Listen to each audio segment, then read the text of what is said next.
Right, good evening everyone. As you said, my name is Mark Williams, the CEO of Ocean Harvest Technology.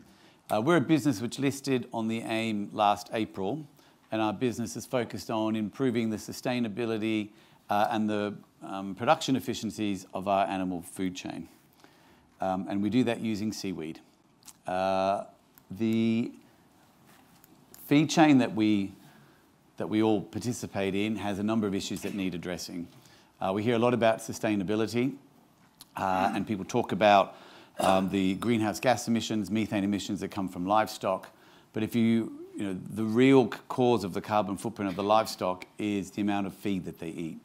The majority of the carbon footprint from livestock comes from these massive volumes of feed. So anything that you can do to improve the feed efficiency of the animal improves the sustainability of the feed chain.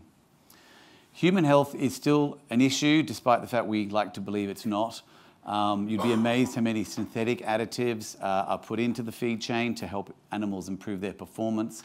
Antibiotics are still used widely. In fact, Tyson Foods in the US this week said in their quarterly results that they're reversing their commitment to go antibiotic-free because they simply can't produce the volumes of poultry they require unless they use antibiotics.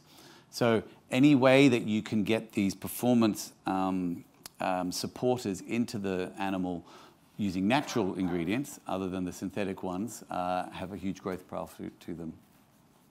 Animal welfare is a big focus of the retailers and the consumers, and it's not just about the well-being of the animal and the life cycle of the animal, but a healthy animal is a productive animal, and lower mortality is good for producers because they lose less. So anything that improves the health of the animal addresses these issues.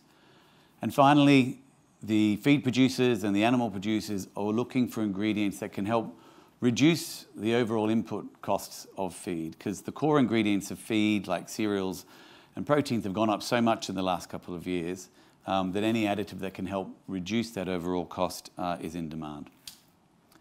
So how do we address these problems? Ocean Harvest Technology has proven that seaweeds, and they're quite unique to land-based plants in this regard, have polysaccharides and other bioactive compounds in them, in particularly with the species of seaweeds that we work with, which act as a prebiotic and are very effective in the gut, the microbiome of livestock. So what do I mean by that? Antibiotics kill bad bacteria. Probiotics, a lot of we can buy in consumer foods, are putting the good bacteria into a digestive system, but it doesn't always go to the right place or get absorbed. What prebiotics do is go to the right place of the digestive system and encourage the production of good bacteria. In our case, that is something called butyrates, which encourages nutrient absorption. So in essence, we make a feed additive made from a blend of red, green, and brown seaweeds. They are included in animal feed at about 1/4% of the total feed. But when included at those levels, we've got dozens of trials across multiple species of animals that demonstrate with that enhanced nutrient absorption, we consistently see higher growth rates, lower mortality, and improved feed efficiency. So that is the product that we sell. We have different recipes for different species. And we sell across all those major species. Let me give you a couple of examples. So in swine, one of our major markets, our largest swine customer in North America is in Canada, and through them we feed about 25% of the piglets in Canada. Now, on that side of the Atlantic Ocean, they do use antibiotics a lot, and when this customer first trialed our product back in 2018, 2019, they were looking for an antibiotic-free alternative to go into their piglet diets. So they trialed their normal diet with antibiotics versus a diet with our additive added. Now piglets, this is really important because they're very vulnerable. They come off, they're weaning off the mother, and then they move on to compound feeds. And what often happens there is, they don't grow, and sometimes they actually reduce weight. They get diarrhea, they get sick, they die. And the farmers of piglets are all paid to grow the piglet. And antibiotics are very good at making sure that happens. In this trial, they found that actually using the OceanFeed seaweed ingredient resulted in higher growth rates in the piglet than using antibiotics. And as well as that, there was a 40% reduction in mortality. So as a result of that, the piglet producer was making 25% more per piglet. They buy a shipping container of our product every month and have been doing so since they started buying the product in 2018. In poultry, another big market for us. Again, in North America, this customer was in broiler chicken, so chicken meat, and they had a problem with high mortality levels. We think it was related to heat stress, given that where they're located. Again, they trialed our product, OceanFeed, additive in their diet and compared it to their normal diet. They saw mortality reduce, again, 40%. They saw the daily weight gain increase 6%. All of that flows through to their bottom line. And they also have been buying 1 to 2 shipping containers a month of the product and putting it into their diets. We've also got data for them and others which show that for layer hens, you get eggs on more days, you get bigger eggs and eggs with stronger shells.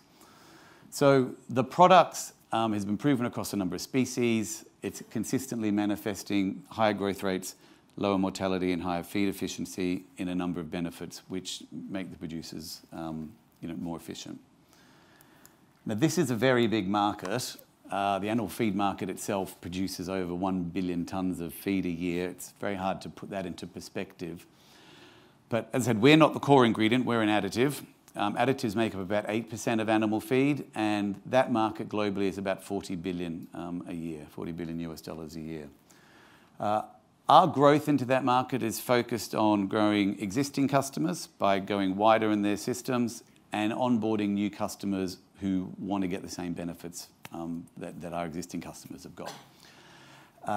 So with any new customer, we take all of our academic data to them. They see that, they like that, and then we help them run a trial in their own system so they can see those results.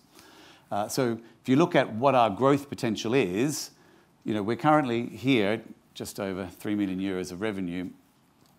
If you look at what we could be if our existing customers all took it through their full systems, that take us over 20.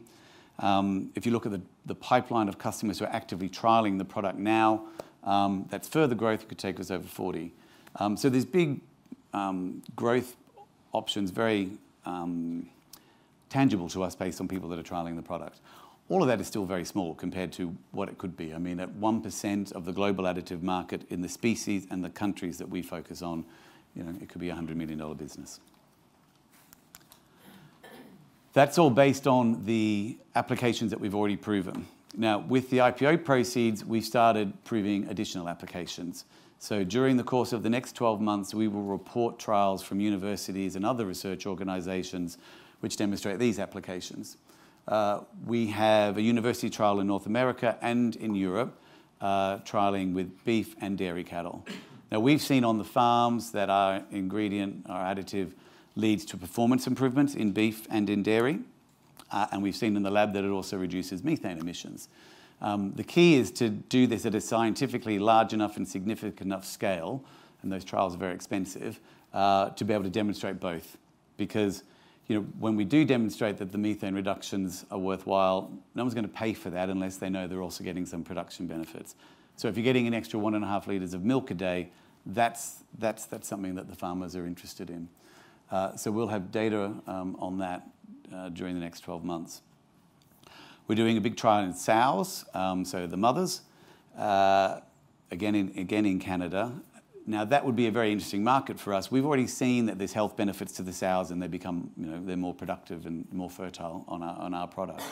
But actually, the market for sow feed is twice the size of the market for piglet feed, because they're bigger, they live longer, and they eat more. So it could be a big material increase for us. We've got a big trial going on in salmon over in Ireland. There's well-publicised problems in the salmon industry. This trial is particularly focused on taking the fingerlings through to 12-month-old fish and minimising mortality and dealing with the disease challenges. Even dogs. Our pet business is a relatively small business for us now, but there is this increasingly humanisation of pets. We've had testimonials from customers who say their dogs have shinier coats, they have better smelling breath, they have nicer poos. But we're doing the scientific work to demonstrate the microbiome changes in the dog, which is a real health and well-being benefit. So we should report the results of these all over the next 12 months, which just adds to the applications that we can sell to. So I said the product has got many attractive applications. I'm going to talk about the supply chain, sourcing the seaweeds, and that has got a lot of benefits as well. So we source seaweeds globally. As I said, we source the red and the greens. They come from Southeast Asia, come from Africa, and the brown seaweeds come from the North Atlantic. They're a cold water seaweed. Sourcing seaweed is not straightforward. It's in remote locations, often economically underdeveloped, often logistically challenged. Our company has developed these supply chains over the many years, and so it's got really quite efficient on that. In fact, we have got visibility over, I would say, the volumes sort of 5 times of what we need for this year. And that's great for us, being confident to sell into the growth. But we've also got people coming to us asking if we can help them source seaweed for different applications. We're not using cultivated seaweed, so we don't go to the seaweed farms. There's quite a lot of happening in Europe now. That tends to be for applications like cosmetics, pharmaceuticals, or things like that. The seaweeds we use are wild blooming seaweeds, and quite often they're invasive. So particularly the red and the green seaweeds we use form these green tides or red tides. And if you go to these places like in Indonesia or the Philippines, they fill the bays, and they're invasive. They deplete the local fish stocks, and if they're not harvested, they're going to rot and release the carbon, phosphorus, and nitrates that they've taken in, and they're very bad for economic diversity, ecological diversity as well.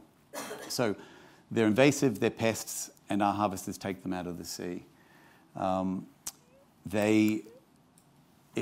If you would have heard of eutrophication, which is those seaweeds taking all the oxygen out of the sea, similar to happens with algae in lakes.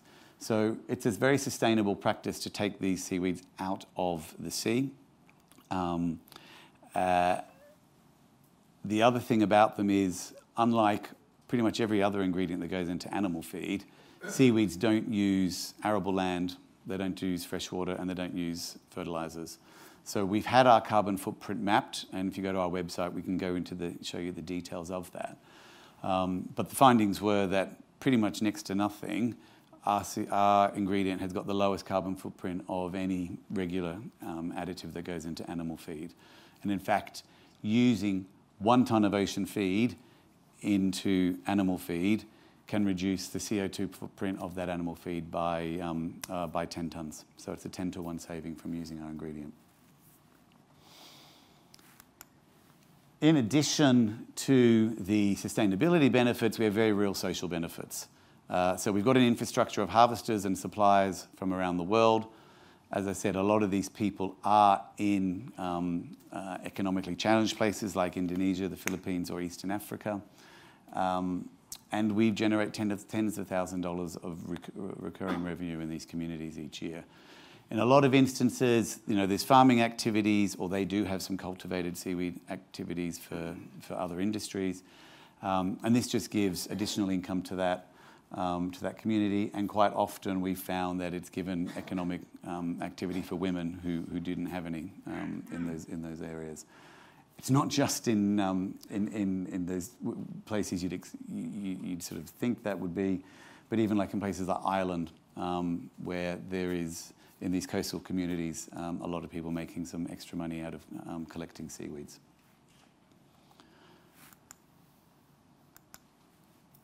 So why should you invest in Ocean Haven technology?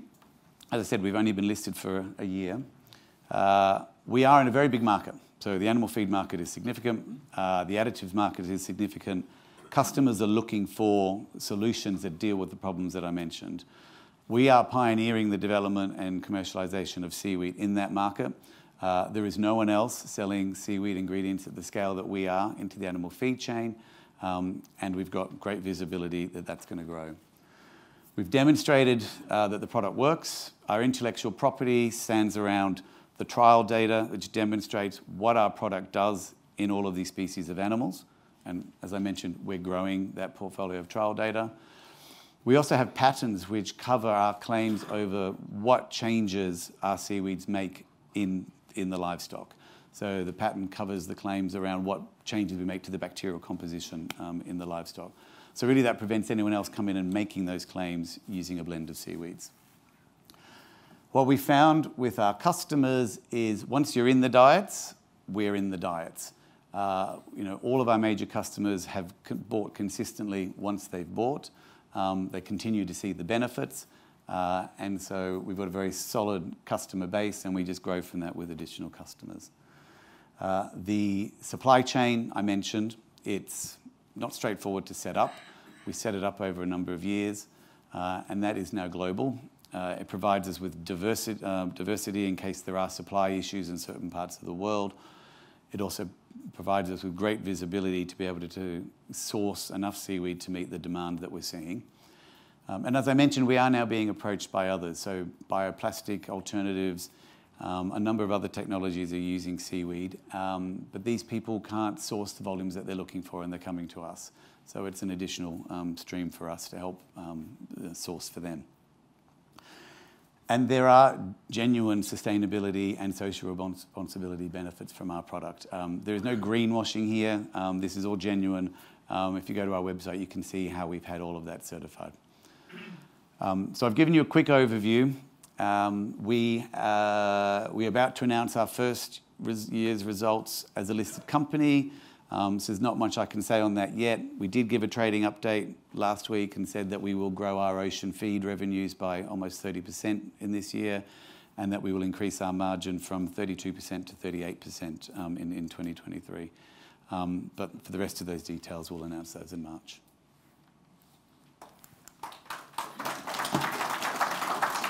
Thank you very much, Mark. Any questions for Mark? Gentleman at the back straight away, and then we'll come to you. Thank you. Very interesting presentation. Probably interested in following in the future, but a couple of questions, if I may. One, what is your distribution network? Who are you selling to? Wholesalers, big agro, and the other question is, how long before you make profits? I assume you're not making a profit at the moment.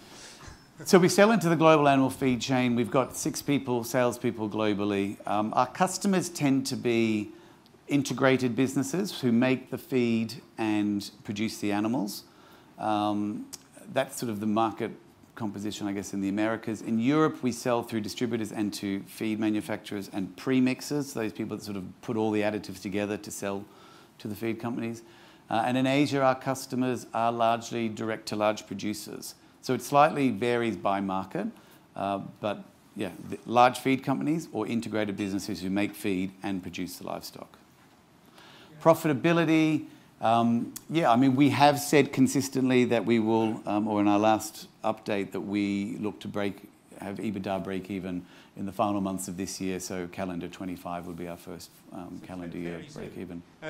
Why I was asking about distribution, I've got shares in a company called Winstay, which you may know. Yep.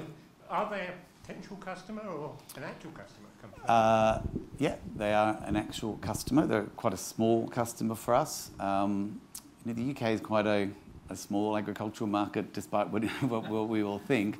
But we do sell into the AB Group, which is probably our largest customer in the UK. Another question at the back, is it, Chris? We've got lots of questions. Steve, come down. Yeah, just a very quick question. Is how do you price your product? I mean, does it add quite a significant cost to the food producers? No, it's not. I mean, as I said, we're included at 0.25%. So at around €2,000 a tonne, it's not a big product cost for the product. We sell on the basis of ROI. So any customer is only going to buy the product if they can see that by putting our ingredient in. So what can they know? What can they save? What can they take out of their diets? What's the cost of the savings they get in their diets? What's the benefits they get from production minus whatever they pay us for it? We consistently see sort of 4-to-1, 5-to-1, 6-to-1 ROIs. Livestock is variable, so at those sorts of ROIs, customers are comfortable that they're going to see enough benefit to take it on. So we don't sell it on a headline price. We sell it based on the returns that they're going to see from using the functional additive. Question here, please. Which countries are you based in for manufacturing? And is it you're based in Europe rather than... Well, the holding company is here in the UK. Yeah. The company was originally actually founded out of the technology of NUI Galway in Ireland. Yeah. Our manufacturing plant is in Vietnam. So all of our seaweeds go to Vietnam where we produce the ingredient and then ship it off by the container load to our customers. Oh, is it actually sold worldwide, or is it only in... Yeah, no, we sell last year probably just under 50% of our product to the Americas. That includes swine in Canada and the US, chickens in the US. I think we feed about 30% of the salmon in Chile. We started last year in Korea, Taiwan. We've always sold into Thailand. First customers in India, and in Europe as well. So it doesn't have any antibiotics in? Or?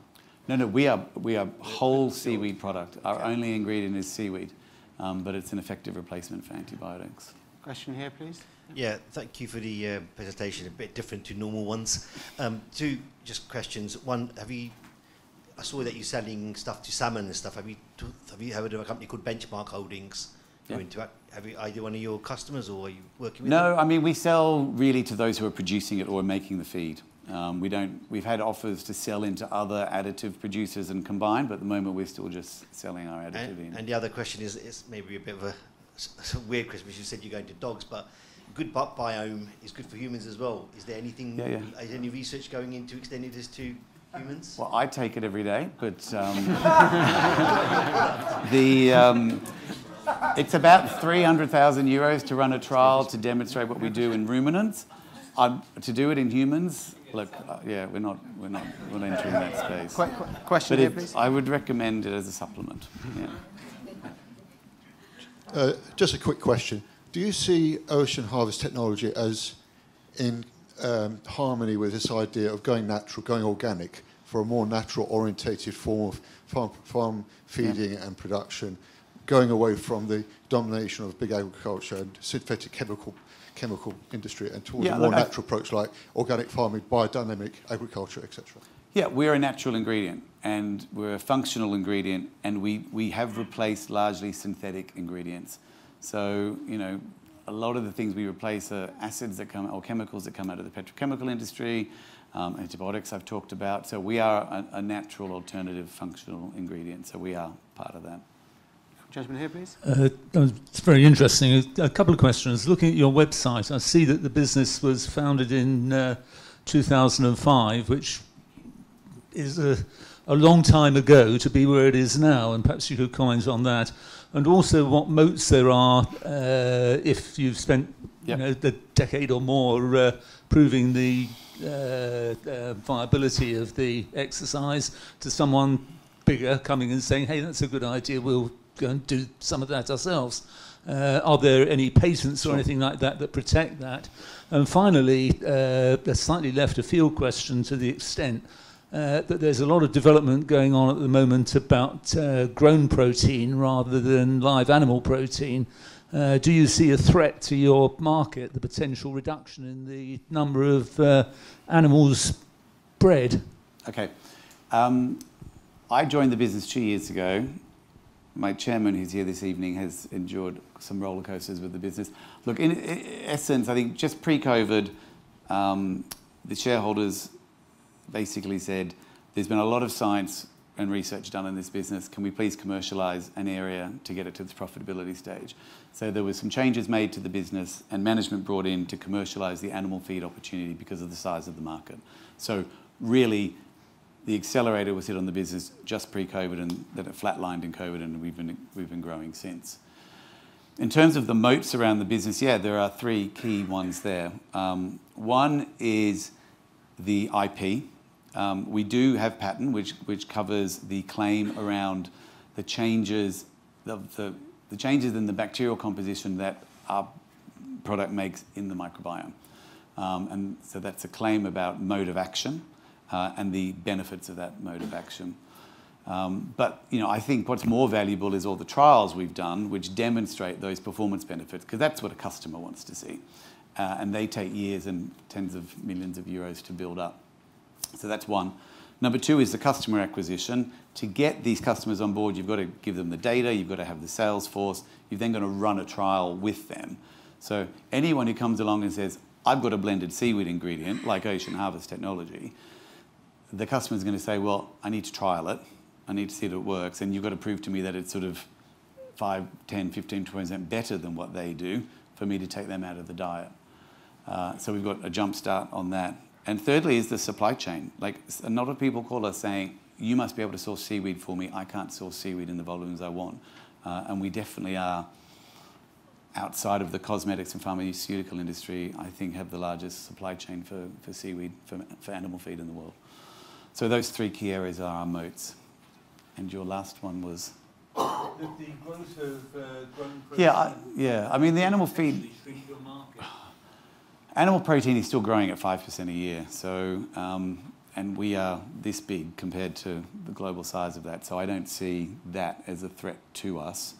And I think we're seeing now that people are saying, well, maybe I don't have to give up animal protein. I just have to make sure the animal protein itself is produced more sustainably, and we're one element of that. One final question here, please. We'll be very patiently. Thanks for that, Matt. You talk quite a lot about new customers or new potential customers trialling your material. Yep. Who pays for that? It sounds quite long and expensive. Is it you or is it the customer? And who owns the data at the end of that? So the key data for us is what we've done with the universities, which we pay for. We own the intellectual property, and we have the data to go to our customers and say, look at scientifically significant, with a degree of scientific significance, these are the results we get. With the customer, it varies. They all want to trial it themselves. Majority of cases, they're making an economic commitment to do that trial because they tend to have research facilities, they get booked up, so they're using that.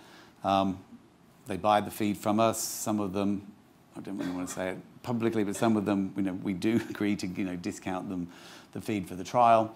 So they're making an economic commitment to do it. It's not a free option. They're trialing it and making this commitment because they have an inclination to use it.